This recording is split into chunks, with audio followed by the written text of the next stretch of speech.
ำหรับผมจะยากเรื่องที่บท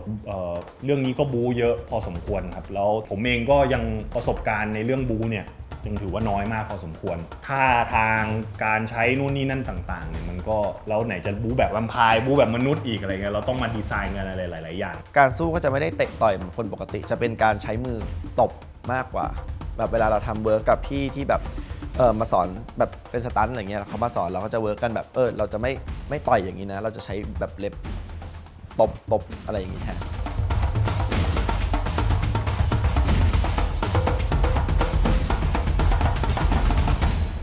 ถามว่าฟิตหุ่นไหมเราก็ดูแลอยู่แล้วครับแต่ว่า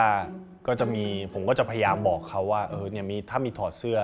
บอกล่วงหน้าก่อนนะอะไรเงี้ยส่วนใหญ่มันก็มีเวลาไม่เยอะเราก็แบบวิดพื้นนิดหน่อยแล้วก็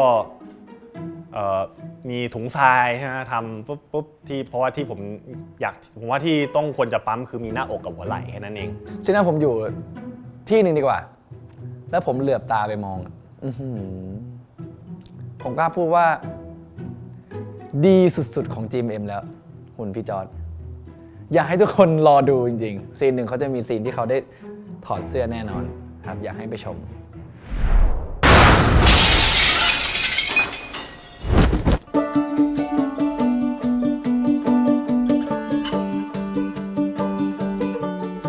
ผมเป็นครั้งแรกเลยครับที่ขึ้นสลิงก็รู้สึกตื่นเต้นนิดนึงครับแต่ผมก็ไม่ได้มีอะไรยากมากเท่าไหร่ครับแต่ว่าต้องใช้เวลานิดนึงเพื่อในการแบบให้มันถูกมุมให้มันถูกองศาที่เขาจะสามารถไปใช้ใน CG ได้นะครับก็มีความชันเลนนิดนึงครับไม่ได้รู้สึกว่ายากหรือว่าอะไรครับเนาะแต่ว่าก็มีจุกนิดหน่อย เพราะว่ามันแน่นแล้วก็แบบมันบางเป็นซีนที่เราแบบต้องอยู่ขึ้นสลิงด้วยกันถ้าขึ้นคนเดียวผมว่าไม่น่ายากแต่พอ2 คนปุ๊บมันก็เป็นเรื่องจังหวะอะไรก็ถือว่าท้าทายดีครับจะมีแบบซีนที่เห็นเลือดอาจจะมีตาเปลี่ยนสีครับแล้วก็จะมีเขี้ยวเราก็ต้องมานั่งพิมพ์ฟันใหม่อะไรเงี้ยว่าแบบต้องใส่เขี้ยวเข้าไปให้มันแบบจังหวะแบบจะดูดเลือดหรืออะไรเงี้ยจะมีแบบว่าเป็นเขี้ยวขึ้นมาเฉยๆแบบตอนสู้กันอะไรเงี้ยครับแบบโมโหอะไรเงี้ยจะมีแบบฉากที่มีเขี้ยวตรงนี้ออกมานิดนึงเป็นไงบ้างต้องใส่ฟันตลอดตอนจับนะตอนที่พี่แขกก็ดีครับแต่ว่าก็ยากนิดนึงเพราะว่าบางทีเราต้องเผยปากให้เห็นเขี้ยวโดยที่แบบเราก็ไม่รู้ว่ามันต้องเยอะแค่ไหนก็ชินแล้วครับแต่ก็โน่นของคนนู้นไม่ชินโดนขบไปโดนขบ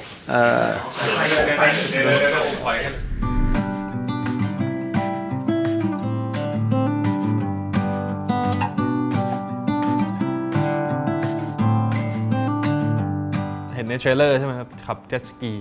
ครับผมต้องบอกเลยว่าเราโชคดีมากตอนที่เราได้ไปต่างจังหวัดกันถือว่าฟ้าเคลียร์มากๆเราไม่เจอเรื่องฝนเรื่องอะไรครับแล้วก็ได้ซีนารีที่สวยมากๆเลยเป็นซีนที่ชาเลนจ์พอสมควรนะเพราะว่าเราต้องแข่งกับเวลาเราต้องแข่งกับเวลาเราแข่งกับพระอาทิตย์ที่เราต้องขับไปให้ตรงมุมเพราะเขาต้องการซิลูเอตอะไรเงี้ยอยากแบบให้มันอยู่ตรงกลางพอดีอะไรเงี้ยครับเราก็จะมีวอลแต่สำหรับผมนะผมสนุกเราได้อยู่กับธรรมชาติพระอาทิตย์ตกที่สวยมากๆเราได้แชร์วิวกันอะไรพวกนี้มันสนุกจนคว่ำเลยนะครับ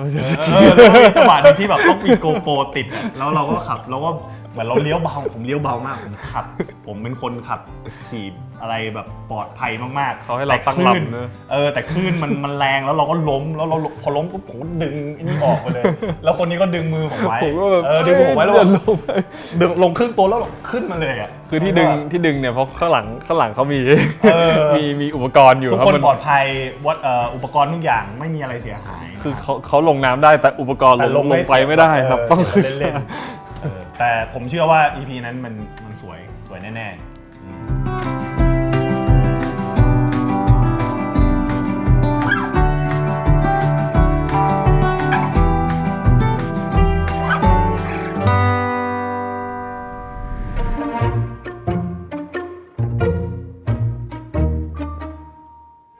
สำหรับผู้กำกับคือคุณอาร์ค สาโรจน์นะครับเรามีโจทย์ว่าเราต้องอยากได้ใครสักคนที่เราจะเชื่อในวิชวลของเขาในการที่จะมากำกับเรื่องนี้เนาะอาร์คก็มีวิชวลแบบที่เราก็ดีใจที่เราเลือกคนนี้มากำกับเรื่องนี้เขามาบอกกับผมว่าพี่อ๊อฟรู้ไหมว่าวิทยานิพนธ์จบของผมผมทำเรื่องสรุป แวมไพร์ในหนังของฮอลลีวูดอะไรเงี้ยเขาก็เอาตัวแบบทีซีของเขามาให้ดูแล้วก็โหมันน่าจะเป็นเดสตินีที่เหมาะสมแล้วล่ะที่คุณอาร์คจะต้องมากำกับเรื่องนี้อะไรอย่างเงี้ยครับ แต่ขยับไปนิดนึงก่อนมองปึ๊บนึกออกวางกวนๆนิดนึงขยับเข้ามาความยากของเรื่องนี้จริงๆมันเป็นเรื่องของแวมไพร์เพราะว่าเรื่องของแวมไพร์เนี่ยวิธีการกำกับอ่ะมันข้ามความเป็นมนุษย์อ่ะนึกออกปะเราต้องตีความว่าจริงๆแล้วแวมไพร์อ่ะคืออะไรแล้วความสัมพันธ์ของแวมไพร์กับมนุษย์อ่ะแวมไพร์มองมนุษย์เป็นอะไรและอีกอย่างก็คือเรื่องของความเชื่อของตัวละครที่เป็นมนุษย์เขาอะเชื่อว่าแวมไพร์มีอยู่จริงอะตอนไหนด้วยเหตุผลอะไรผมว่าอันนี้ที่สิ่งที่ยากคือจริงๆโปรเจกต์เนี้ยมันยาวนานมากมันมีการแบบแฮงเอาท์กันไปเจอกันข้างนอกคุยกันนานพอสมควรซึ่งจอร์จเนี่ยจะสายตรงมาบ่อยมากว่าถามนู่นถามนี่ถามนั่นอะไรอย่างเงี้ยซึ่งก็ทำให้เรารู้สึกว่าเรามี relationship ในการทำงานที่ดีส่วนกวินเนี่ยเป็นคนเร็วมากเร็วคือเป็นคนแบบเก็ตอะไรไวแล้วก็ทำงานด้วยกันง่ายมาก ผมรู้สึกว่าทีมงานกองนี้ก็น่ารักทุกคนเลยครับตั้งแต่แบบคิวแรกยันคิวสุดท้ายทุกคนแบบทำงานเป็น professional มากๆครับแล้วก็พี่อาร์คก็เป็นผู้กำกับที่ผมรู้สึกว่าเขาค่อนข้างจะให้ฟรีดอมในการ acting พอสมควรครับเหมือนคุยก่อนว่าเขาอยากได้อะไรในซีนแล้วก็ให้เราไปเล่นให้เขาดูในซีนนะครับมันก็จะได้เห็นแบบเขาชอบในเรื่องของความสดใน acting นะครับ ผมได้มีโอกาสคุยกับพี่ยักษ์เยอะมากครับตั้งแต่เริ่มช่วงแรกๆเลยก็รับรู้ได้เลยว่าเขาตั้งใจกับเรื่องนี้มากๆแล้วเขาก็อยากจะทำให้มันเต็มที่ให้มันออกมาได้ดีครับ Say